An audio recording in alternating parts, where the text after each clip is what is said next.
大家好，我係 Vicky 冼姑娘，東北醫療中心 Daily City 會員服務部嘅工作人員。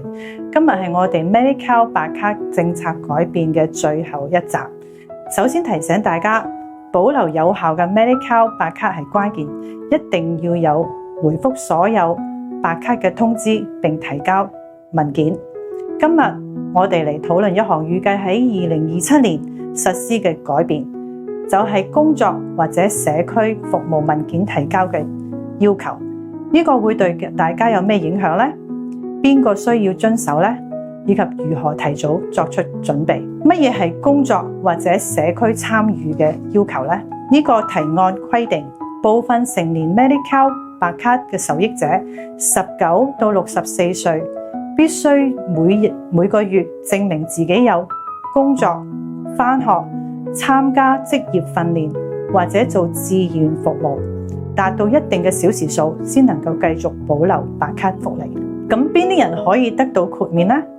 豁免嘅對象可能包括65歲以上嘅長者、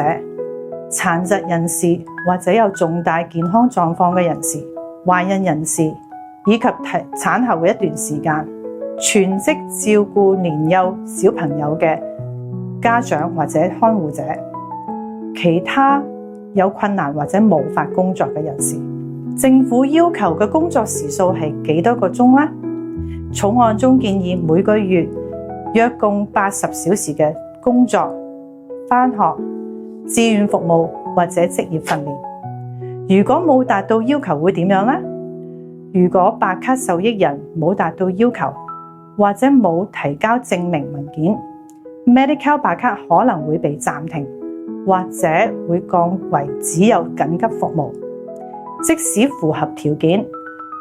如果沒有正確報告或者提交證明，亦都有可能失去白卡嘅保障。咁例如關先生30歲，目前有 Medi-Cal， 每周工作20小時，還有志願服務5小時每周，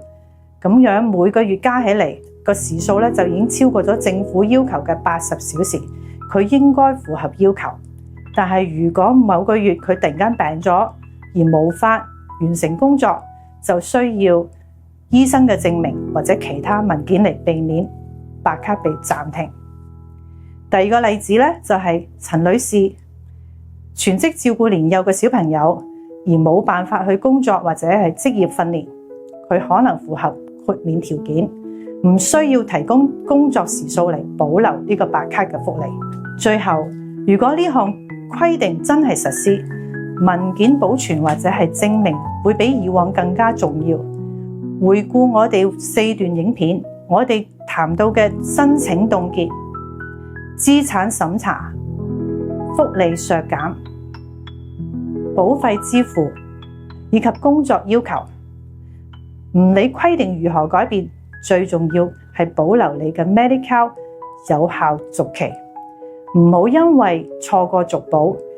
或者文件唔齊全而失去保障。如果你錯過以前嘅影片，唔該花啲時間返去觀看，